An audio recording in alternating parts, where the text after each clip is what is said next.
Some people can't handle rejection, and when that obsession turns violent, the results are terrifying. Today on Orange Room Cases, we dive deep into a story of relentless harassment, chilling manipulation, and a cautionary tale of how far one man went to control the woman who dared to walk away.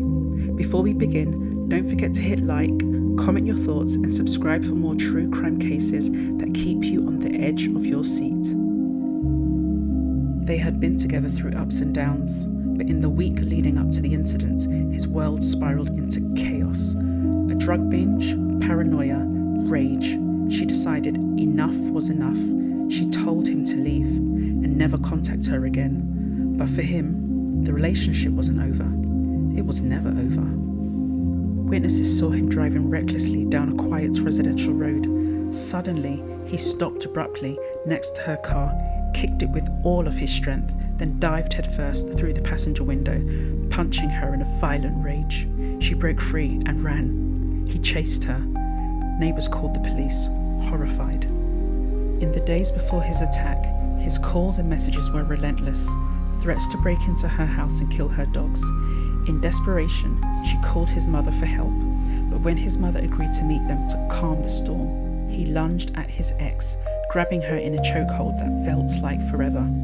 Her fight for air was met with one thought: will I survive? Despite arrest, bail conditions, and a strict no-contact order, the harassment continued. Daily texts, video calls, disappearing messages.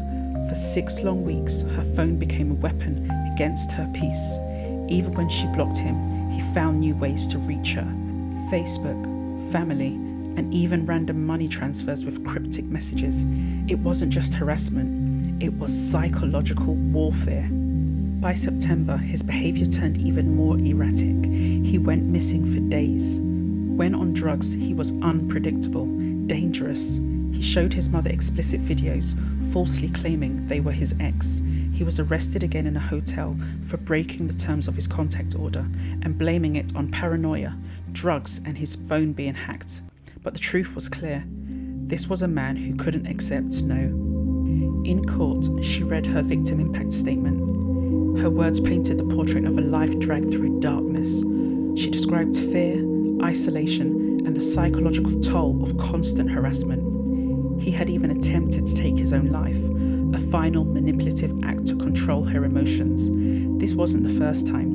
He had breached a non-molestation order before and left a former partner with bruises around her neck and fighting for her life in a coma. As I looked at the jurors, no one felt sorry for him. The verdict: guilty of harassment, common assault, and criminal damage. A 10-year no-contact order was issued, the legal system's strongest attempt to give her peace, even though this had failed countless times before.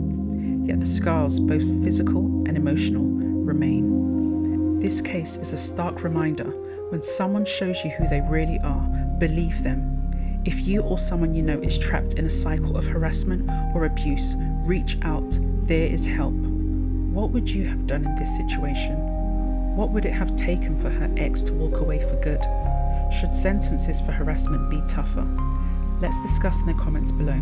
And don't forget to like, share, and subscribe to Orange Room Cases for more cautionary true crime stories. Until next time.